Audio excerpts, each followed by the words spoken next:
ഗോപിയേട്ട വരൂണ കഴിക്കാം.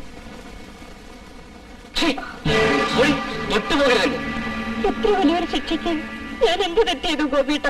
നീ തെറ്റൊന്നും ചെയ്തില്ല അല്ലേ? എന്റെ പൊന്നു ഗോപിയേട്ട, അങ്ങനെ മറ്റെന്ത് വേണമെങ്കിലും പറഞ്ഞോളൂ, അത് മാത്രം പറയല്ലേ. ഞാൻ ഒരു തെറ്റും ചെയ്തിട്ടില്ല. എന്നെ ഒന്ന് വിശ്വസിക്കണം. ഞാൻ ഈ കാല് പിടിച്ച് പറയാം. ഞാൻ നിന്നെ വിശ്വസിക്കണം. ഇനി എന്നെ മഠേരാക്കാനുള്ള ഭാവം കണ്ടവരെയെല്ലാം വീട്ടിൽ വിളിച്ചു കയറ്റി അവസാനം ഗർഭിണിയായപ്പോൾ അതെന്റെ തലയിൽ. അനാവശ്യം പറയരുത്. ഭാര്യയാണെന്ന് വെച്ച് എല്ലാം പറയുമെന്ന് കരുതരുത്. ഗോപിയേട്ടനെ അല്ലാതെ മറ്റൊരാളെ കുറിച്ച് ഞാൻ ചിന്തിച്ചിട്ട് പോലുമില്ല. പറയൂ, ഞാൻ എന്ത് ചെയ്യണം? പറയൂ. അമ്മയെ വിശ്വസിപ്പിക്കാൻ ഞാൻ എന്ത് ചെയ്യണം? പറയൂ. ഈ വീട്ടിലെങ്കിലും മോശം കിട്ടട്ടെ.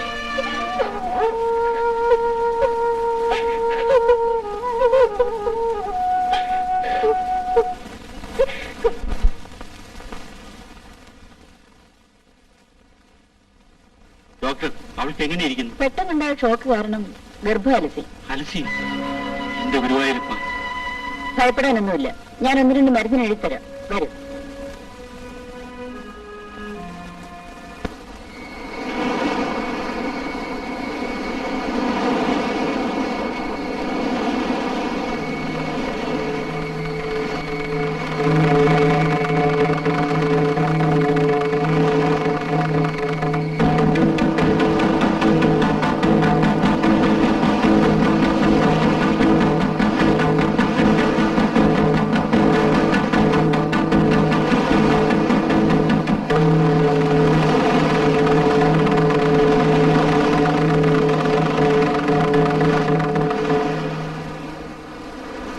ഗീതേ, ഗീതേ, ഗീതേ.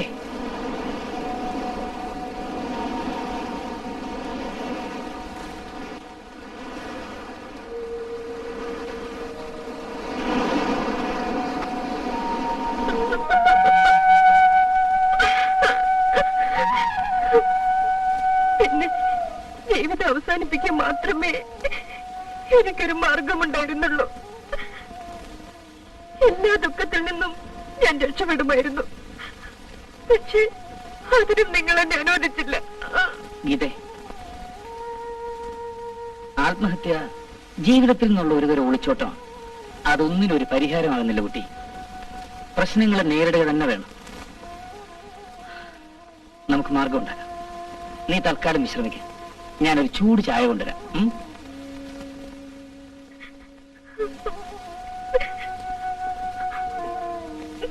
എന്തായാലും സാറിന്റെ ബുദ്ധിയെ അഭിനന്ദിക്കാതിരിക്കാൻ വയ്യ. ശരിയാണ്. ഒരു വെടിക്ക് 2 പക്ഷി.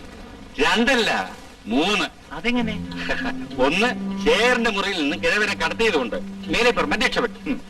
2 അക്കാരണം കൊണ്ട് രാമകൃഷ്ണൻ ശേഖരനും തെറ്റിപ്പിരിച്ചു. സമ്മതിച്ചു. 3-മത്തതോ? രാമകൃഷ്ണന്റെ അനിയത്തിയെ എന്റെ മകന്റെ തലയിൽ നിന്ന് ഇറക്കി വെച്ചു. അത് സാറിന്റെ കുടുംബ പ്രശ്നമല്ല. അതാണ് നിങ്ങൾക്ക് തെറ്റിയത്.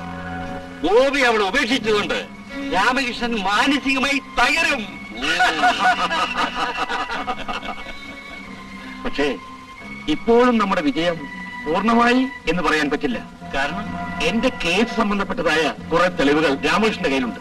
അത് നമ്മൾ തട്ടിയെടുക്കണം. എന്റെ മേല നമ്മൾ തോറ്റ ചരിത്രമുണ്ടോ? ഒന്ന് അടങ്ങ്.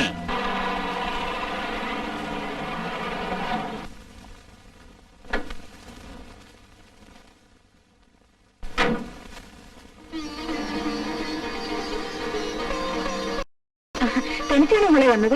ഗോവയുടെ വന്നില്ല. മോനും ചേട്ടനും എല്ലാം എപ്പോഴും നിന്നെ കാണണമെന്ന് പറയാറുണ്ട്. നിനക്കവിടെ സുഖം തന്നെയല്ലേ? എന്താ മോളെ, നിനക്കെന്ത് പറ്റി? എന്തിനാ കരയുന്നത്? എനിക്കിനി അവിടെ ജീവിക്കാൻ വയ്യ. ഞാനിനി അങ്ങോട്ട് പോകുന്നില്ല ചേച്ചി.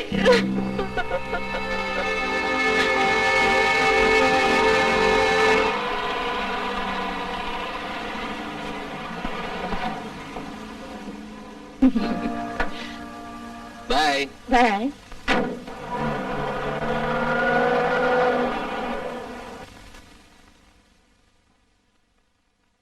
ഗോപി, ഇവിടെ വാ. നീ കുടുംബത്തിന് മാനക്കേടുണ്ടാക്കാൻ തീരുമാനിച്ചു അല്ലേ? എന്താ കാര്യം? എന്താണെന്നോ? ഒരു രാജകുടുംബത്തിലെ പെൺകുട്ടിയെ വേണമെങ്കിലും നിനക്ക് ഞാൻ വിവാഹം ചെയ്തു തരാം. എനിക്ക് വേണമെങ്കിലല്ലേ? എങ്കിൽ പിന്നെന്തിനാ കണ്ട ക്രിസ്ത്യാനി പെണ്ണിന്റെ കൂടെ നടക്കുന്നത്? ഓഹോ, അതാണോ കാര്യം? വെറും നേരം പൊക്കല്ലേ അച്ഛാ, കുഴപ്പമില്ലെന്നേ. കുഴപ്പമില്ലെന്നോ? ഇതാ മോനെ, അവൾ എന്റെ കൂട്ടുകാരന്റെ ഭാര്യയാണ്. അതാ അച്ഛാ കുഴപ്പമില്ലെന്ന് പറഞ്ഞത്. അഡ്രസ്സിൽ ആളുണ്ടല്ലോ. നീ ആരോടാണ് സംസാരിക്കുന്നതെന്നറിയാം? പിന്നെ അറിയാതെ സ്വന്തം അച്ഛനോട്, മിസ്റ്റർ കുഞ്ഞൻ മേനോനോട്. നമ്മളെന്തിനാ മറ്റുള്ളവരുടെ കാര്യം അന്വേഷിക്കുന്നു? പോട്ടെ പോട്ടെ പോട്ടെ, മോനകത്തേക്കല്ലേ. ശേഖരോ? അച്ഛനും മകനായിട്ട് എന്തോ ബിസിനസ് കാര്യം സംസാരിക്കാരെന്ന് തോന്നുന്നു. വിശേഷിച്ചൊന്നുമില്ല, ഒരു മുഖ്യമന്ത്രിയും മരുമോളുമായിട്ടുള്ള വഴക്കിനെ കുറിച്ച് സംസാരിക്കായിരുന്നു. വരൂ, ആദ്യമൊക്കെ വരൂ, വരൂ, ഇരിക്കൂ. പിന്നെ എന്തൊക്കെയുണ്ട് വിശേഷങ്ങൾ? പത്രമൊക്കെ എങ്ങനെ നടക്കുന്നു? ഞാൻ പത്രവുമായുള്ള ബന്ധമൊക്കെ നിർത്തി. എന്ത് പറ്റി? സാർ വേറെ ആരോടും പറയരുത്.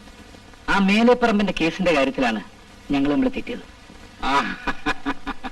അതാണോ കാര്യം? അതെ, അങ്ങേരുടെ കയ്യിലുണ്ടായിരുന്ന ഒരേ ഒരു തെളിവാണ് ഈ നെഗറ്റീവ്. ഇത് ഞാനീ ഉള്ളൂ. അത് നന്നായി. ശേഖരന് ഞാൻ തക്ക സമ്മാനം വാങ്ങിത്തരുന്നുണ്ട്. ഞാൻ കൊടുക്കും. എനിക്കിതായിട്ടുള്ള തെളിവെന്ന് തോന്നല്ലോ. വളരെ ഞങ്ങൾ കാത്തിരിക്കുകയായിരുന്നു. ഇത് മിസ്റ്റർ ശേഖർ, സമരം പത്രത്തിന്റെ സഹപത്രാധിപർ. ഇത് മിസ്റ്റർ ടിക്രൂസ്, ഇത് മിസ്റ്റർ മേലെപ്പറമ്പ്, എന്റെ ബിസിനസ് പാർട്ട്നേഴ്സ്. ഇരിക്കൂ. ശേഖരൻ എന്താണ് ഇഷ്ടം? എനിക്കങ്ങനൊന്നുമില്ല. ശേഖർ നമ്മുടെ അതിഥിയെ വന്ന സ്ഥിതിക്ക് നമ്മുടെ ഇഷ്ടം അനുസരിച്ച് വേണം കഴിക്കാൻ.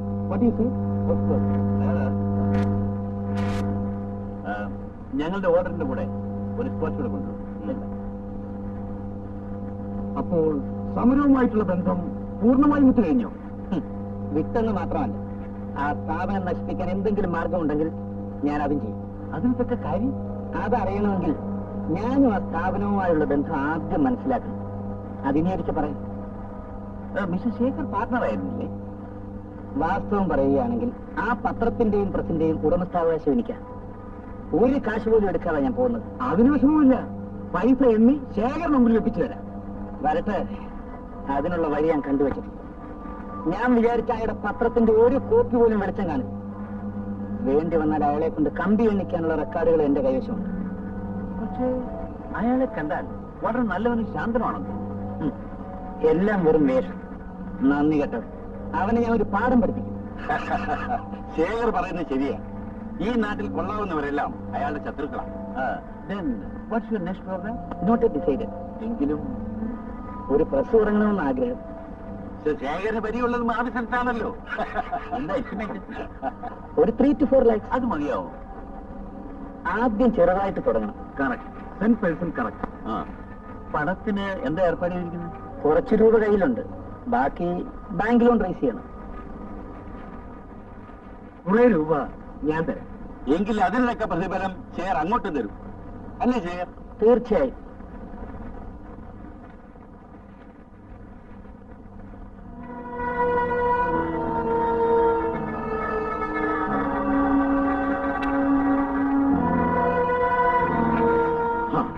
ഇനി കുറച്ചു നേരത്തേക്ക് നമുക്കെല്ലാം മറക്കാം.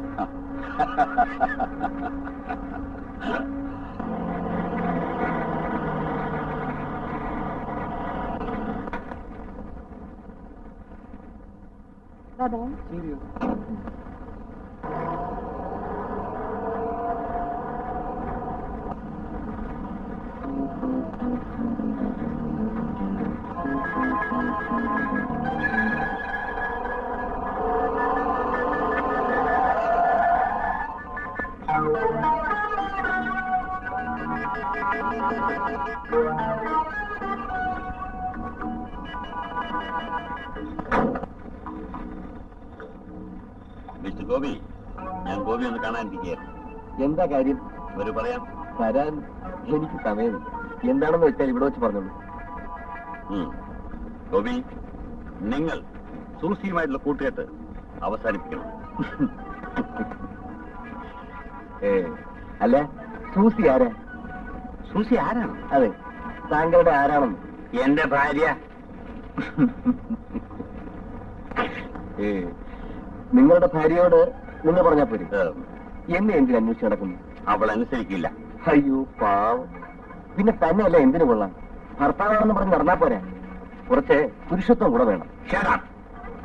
ഗോപി, ഞാൻ അവസാനമായി പറയാണ്, നീ ഇനിമേൽ സൂസിയെ കാണരുത്. പേടിപ്പിക്കാതെ. ഞാൻ ഇനിയും സൂസിയെ കാണും. ഞങ്ങളുടെ സൗകര്യം പോലെ നടക്കും. കഴിവുകളുടെ മോനെ എന്ത് പറഞ്ഞ?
ഞാൻ തന്നെ വെറുതെ വിടും. ഭർത്താവെന്ന പേര് പറയാൻ ഒരുത്തം വേണമല്ലോ.